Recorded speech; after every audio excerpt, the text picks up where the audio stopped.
Chapter 19. It's a sunny day and warm.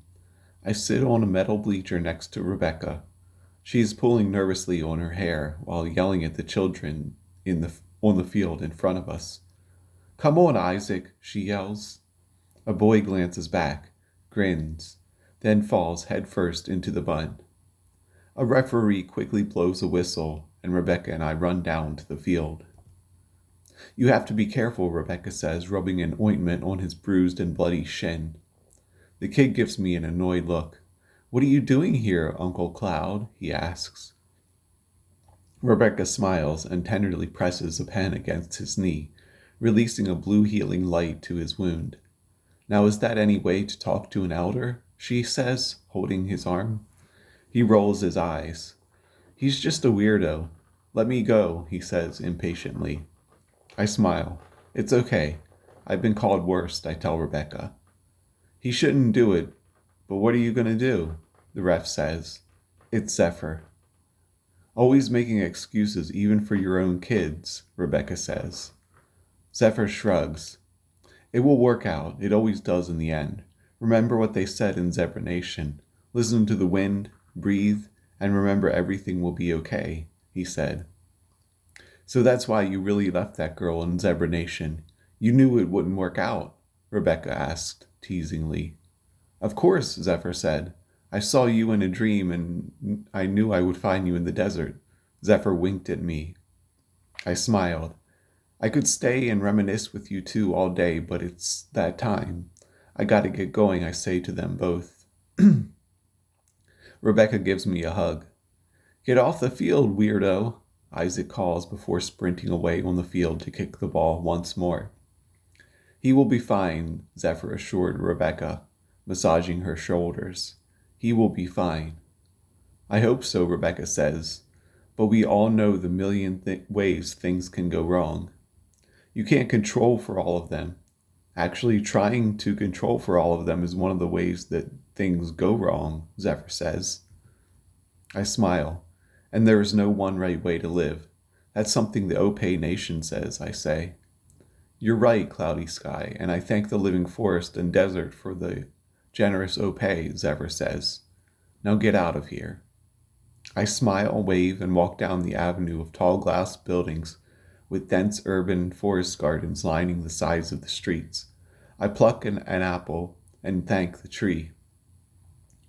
I take a breath in and hear the tree's quiet musical response. Something akin to "You're welcome." I get lost in thought thinking about what I'm going to say at the meeting, not paying much attention to the road in front of me when I walk into an old man.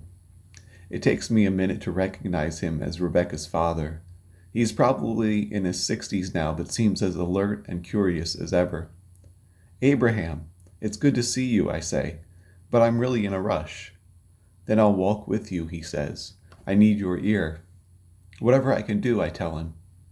"Listen, Cloud, I'm thankful for all of you've done, all the people you've brought out here, how open you are to learning from the past, both from the Alpha Nation and from our own, and from your own. However, I'm worried," he says. I laugh. "It's not funny," Abraham says. "There are only 100 of us here, mostly from Alpha Nation.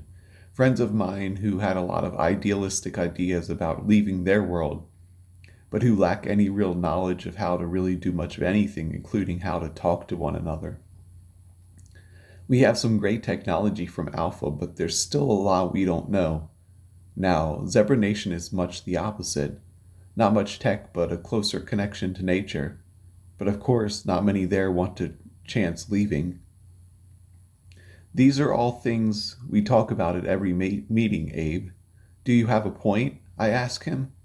Abe has a tendency to be wordy without saying much. "We barely made it through last blizzard. Some of the folks from Opay helped, but they all follow their own path. They do what they want and aren't really a part of our community here. I don't know what is going to happen, but if we have another blizzard, not to mention what will happen if the Queen or someone comes for us," he says. "Listen," I say, trying not to sound too condescending. "I'm worried too. We all are. There's a lot we don't know, even to Zephyr, who has traveled across this entire island and knows a lot. But things are getting better. We have to have faith that we will figure things out, that we will find others who can help us. Just promise you will always keep learning. Our survival depends on it, he said. I promise, I said. You're a good person, he said, and you know, your mom would be proud. I like to think so, I said. I like to think we are making the kind of world she wanted to see out here. Yeah, I wish I could have met her, he said. I think you would have loved her, I said. Everyone did. I put my hand on his shoulder. And listen, Abe, don't worry too much. Your daughter has a beautiful kid. We are all learning. 12 years ago, none of us talked to each other, let alone knew the eternal city. The city eternal was real, and yet here we are, thriving in it, I say. Abe smiles. Promise you'll look to building a better root cellar, he said. I'll see what I can do, I said, and smiled. I walked down the road and into a huge geodesic dome with huge trees and ferns growing inside it, and patterns and lights illuminating the walls.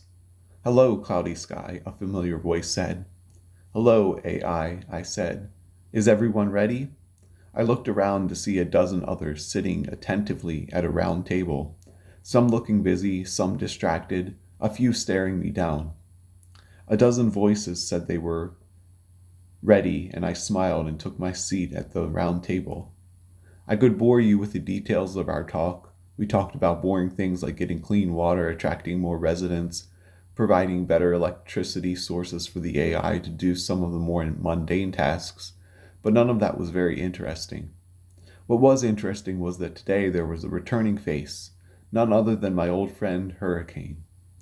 I can't believe you made it, I said, smiling. He eyed me sideways. You're not going to be smiling when I get through with you. You're doing a lot of things wrong here. I leave for a few months to try to talk to some of the other tribes and everything starts going sideways, he said. And that's why I am so glad you're back, I said, and then corrected myself. We're glad you're here. So, what did you find out? Anything about the Opay, the other nations? I asked. I did learn a little about the Queen, he said. Is she? I asked. He smiled a mischievous smile. She is not dead, if that's what you are wondering. Things are much the same in Zebra Nation, only she is a bit older now, the same as all of us. I suppose that is to be expected, I said. Now I have another concern. It is not a big one, but... He laughed. Is it about the name of this place? Why do you call it the City Eternal after all that went down here in the past? There was quiet for a minute. Then someone spoke. We never chose a new name, so it just kind of stuck. There was murmuring. Maybe we should, one voice said. I think it's time, another said. Another voice spoke. What about Hope? We should call this place Hope. There was murmuring. That's perfect, I said. Let's put it to a vote. It was unanimous. I left the meeting and walked down the street. I saw someone in the distance. I couldn't see very well, but it looked a lot like the Queen. I knew that was silly, though. She was much too busy to be wasting time here. Still, I couldn't help but let my imagination run away from me and imagine what she would do if she were here. Would she try to shut us down? Would we be able to convert her to our new society? I'd like to think we could win her over. I looked up again, and whoever it was gone. I started walking again, and I smiled. It was another beautiful day. The end.